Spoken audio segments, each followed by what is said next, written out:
del año y me gustaría conocer, bueno, la visión primero que tienen de lo que ha sido el comportamiento de la economía y las cosas que han influido en el desempeño de las finanzas públicas.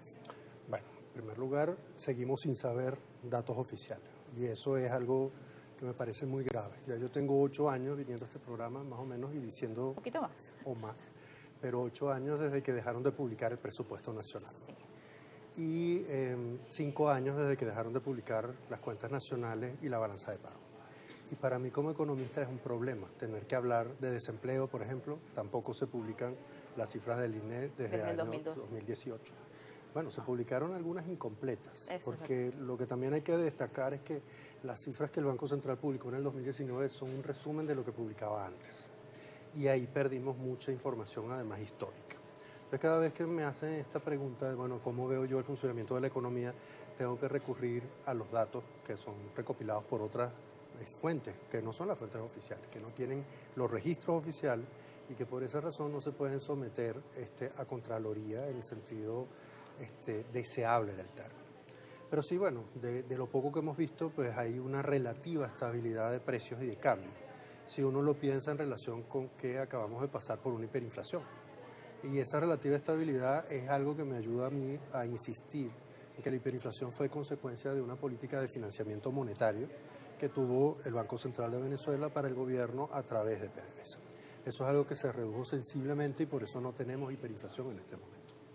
En segundo lugar, hay una relativa estabilidad cambiaria y eso tiene que ver con el uso que se le ha dado en parte a los ingresos que pueden haber venido por el alivio de las sanciones, pero también por el uso de los ahorros que venezolanos tenían en el exterior y que no solamente les permitieron hacer uso de ellos en el país, sino hacerlo sin que entraran al país, a través de cuentas en el exterior en algunos casos.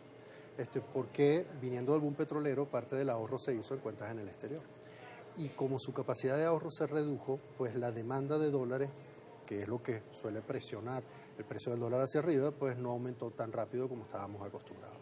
Entonces, en ese proceso, pues aparentemente algunas actividades económicas mejoraron y son aquellas que tienen que ver con el entorno en el que vivimos en las ciudades más grandes. Y uno podría pensar que eso hizo que algunos entusiastas creyeran en el 2022 que Venezuela se había arreglado. Ese entusiasmo no se mantiene en este momento. Después de ese tiempo hemos visto que los salarios no han sido aumentados por parte del gobierno, que la bonificación del salario se mantiene como una política y que pues lamentablemente en el interior del país sigue habiendo problemas graves con los servicios públicos como el agua y la electricidad. Efectivamente, y es un punto fundamental el tema cuando se señala que no hay altas cifras de inflación en este momento. Vemos reportes del Banco Central de Venezuela, el último reporte habla del 2%, mientras que el del Observatorio Venezolano de Finanzas habla de 2,9%. Han estado bastante cercanos esas cifras, que son las únicas que oficialmente se conocen en el caso del Banco Central de Venezuela. Pero cuando se habla de esas cifras y se desconoce cuál es el crecimiento de la economía y en qué sectores efectivamente se ha dado y no existe crédito, y el mismo Estado tiene 2 años prácticamente o más sin ajustar el salario, entonces te habla de qué tan efectiva ha sido esa política para contener la inflación. ¿Ha sido una política de contener la inflación en función de lograr crecimiento de la economía o ha sido una política en función de controlarla y restringirla? Yo creo que el gobierno no ha controlado la inflación, ha dejado de causarla. Y eso establece una diferencia muy que también importante. Es muy buena. Sí. Afortunadamente ya no la causa, pero tampoco sabemos para qué la causó, porque ese ingreso que tuvo por la vía de emisión de dinero, lo gastó y nunca supimos para qué, ni en el presupuesto de la República, ni en los gastos de PDVSA, que fue quien lo recibió. Así que cuando el gobierno se atribuye buenos resultados en este momento, uno lo que podría decir es que dejó de causar graves problemas que estaba causando previamente. Pero cuando propone soluciones, pues preocupa.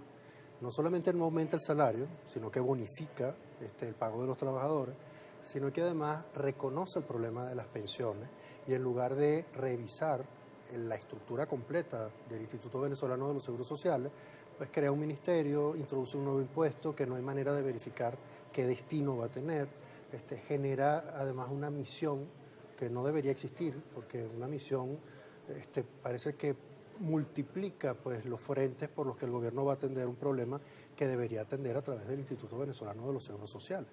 Y en este momento nosotros no sabemos qué relación hay entre todas estas iniciativas, entre el Ministerio, el Seguro Social, la misión y el presupuesto nacional. Entonces no tenemos manera de verificar si estos resultados van a favorecer o no a esta población que es muy vulnerable desde hace ya mucho tiempo. Pero además el efecto que genera en un sector que ha venido muy afectado, que es el sector privado, que ha respondido al desempeño o a avanzar en la economía en función de músculo propio, porque no tiene financiamiento, pero tampoco cuenta con financiamiento del consumo para que lo que produce se compre.